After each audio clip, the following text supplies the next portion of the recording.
Olá, tudo bem com vocês? Espero que estejam bem. Glória a Deus pela sua vida, glória a Deus por você. Estou novamente aqui neste dia de hoje para estar lendo mais dois capítulos da palavra. Enfim, hoje até eu queria ler o capítulo 5, o 6 e o 7, que dá sequência aí no contexto que a gente vai estar lendo a respeito da Arca da Aliança, né? Então, a gente viu ali que ela foi tomada pelos filisteus, né? E vamos ver o desfecho dela. Esses três capítulos aí relatam a respeito dessa questão da Arca da Aliança. Então, hoje a gente vai estar lendo os 5, o 6 e o 7 de 1 Samuel, né? Então vamos lá. Senhor nosso Deus, nosso Pai, mais uma vez colocamos na Tua presença, Senhor, para podermos aprender da Tua palavra, Senhor. Nos orienta, Pai, com essas palavras que a gente vai estar lendo neste dia de hoje. Em nome de Jesus, nos mostra qual é a Tua palavra. Amém, graças a Deus. Então vamos lá. No capítulo 5, a gente vai ver aí o contexto aí que a Arca da Aliança ela vai parar aí no templo de Dagon, né? Então, se a gente analisar bem, a Arca da Aliança no Antigo Testamento já era uma figura de Deus presente, né? Então, a gente vai ver no Novo Testamento através de Jesus presente na Terra, né? Então, vamos ver aí o que acontece aí nesse desfecho aí da Arca da Aliança, né? No capítulo 5 fala bem assim, ó. Depois que os filisteus tomaram a arca de Deus, eles a levaram de Ebenezer para Asdod e a colocaram dentro do templo de Dagon, ao lado de sua estátua. Quando o povo de Asdod se levantou na madrugada do dia seguinte, lá estava Dagon caído, com o rosto em terra, diante da arca do Senhor. Eles levantaram Dagon e o colocaram de volta em seu lugar. Mas na manhã seguinte, quando se levantaram de madrugada, lá estava Dagon caído, com o rosto em terra, diante da arca do Senhor. Sua cabeça e suas mãos tinham sido quebradas, e estava sobre a soleira. Só o seu corpo ficou no lugar, pois por isso até hoje os sacerdotes de Dagon e todos os que entram em seu templo em Asdod não pisam na soleira, né? Então, era um templo idólatra, né? Que veneravam, perdão pela palavra, né?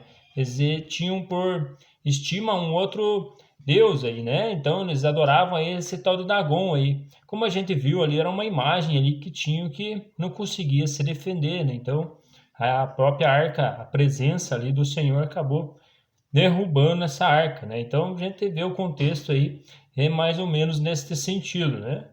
Depois disso, a mão do Senhor pesou sobre o povo de Asdod e de dos arredores, trazendo devastação sobre eles e afligindo-os com tumores. Quando os homens de Asdod viram o que estava acontecendo, disseram: A arca do Deus de Israel não deve ficar aqui conosco, pois a mão dele pesa sobre nós e sobre o nosso Deus Dagon. Então reuniram todos os governantes dos filisteus e lhe perguntaram: O que faremos com a arca do Deus de Israel? E eles responderam: Levem a arca do Deus de Israel para Gate. É a palavra Gate, né? E então levaram a arca de Deus de Israel.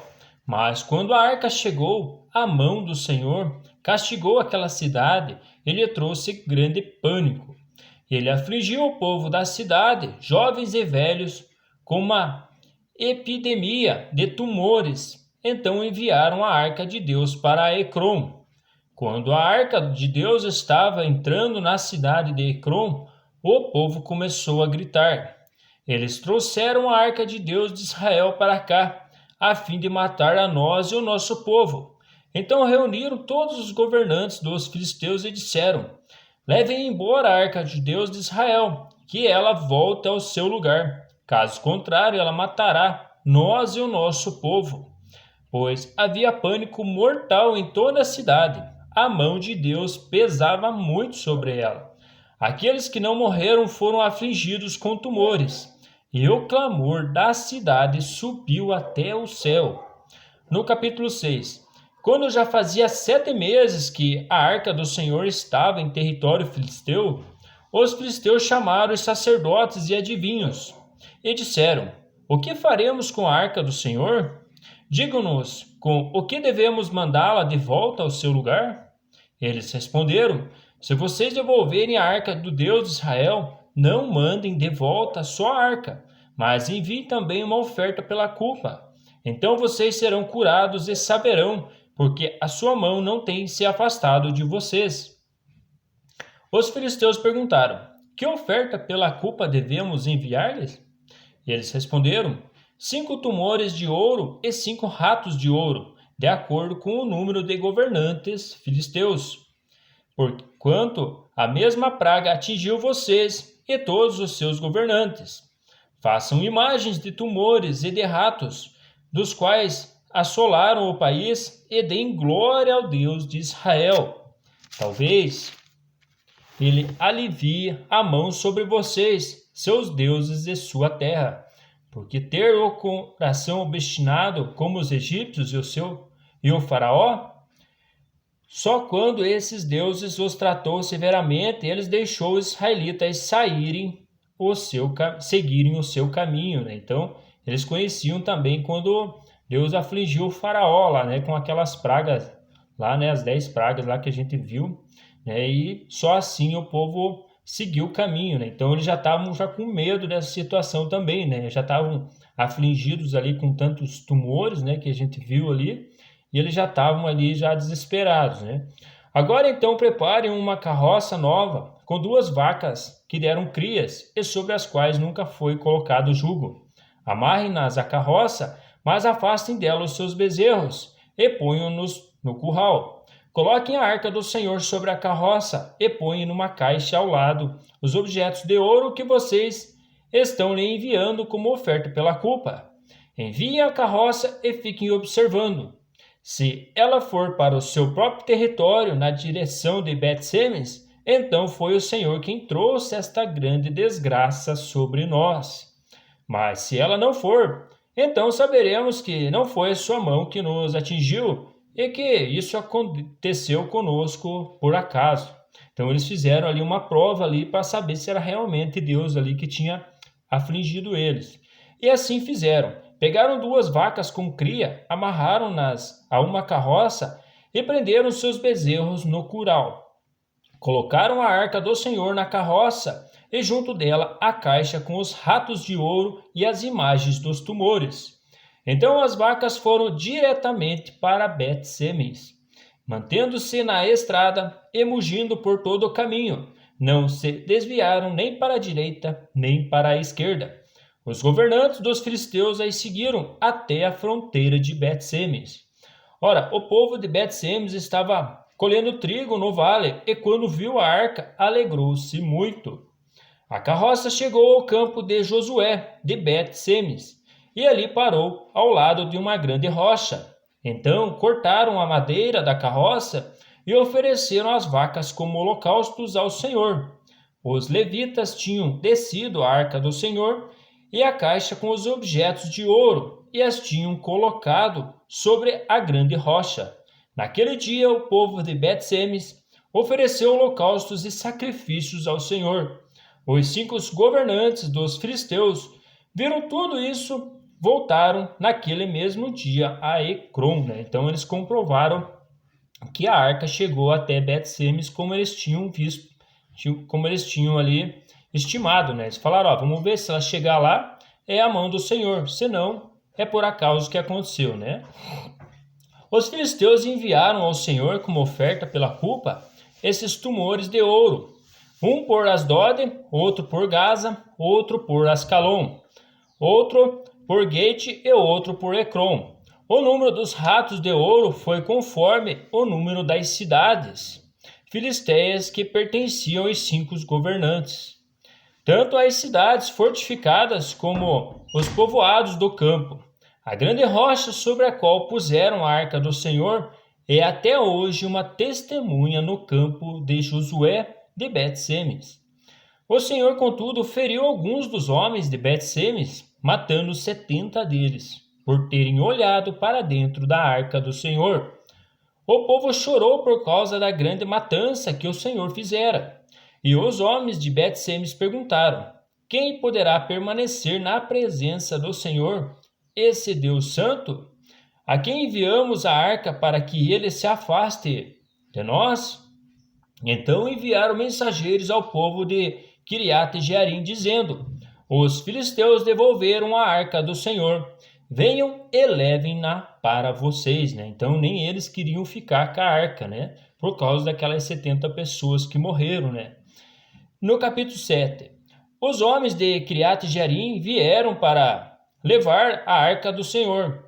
Eles a levaram para a casa de Abinadab, na colina, e consagraram seu filho Eleazar para guardar a arca do Senhor. A arca permaneceu em Quiriate-Jearim muito tempo, foram 20 anos, e todo o povo de Israel buscava o Senhor com súplicas. E Samuel disse a toda a nação de Israel: Se vocês querem voltar-se para o Senhor de todo o coração, livre-se então dos deuses estrangeiros e das imagens de Astarote. Consagrem-se ao Senhor e prestem culto somente a Ele, e Ele os libertará das mãos dos filisteus. Assim, os israelitas se livraram dos Baalins e dos postes sagrados e começaram a prestar culto somente ao Senhor. E Samuel prosseguiu: Reúnam-se todos os Israel em Mispa, e intercederei ao Senhor a favor de vocês.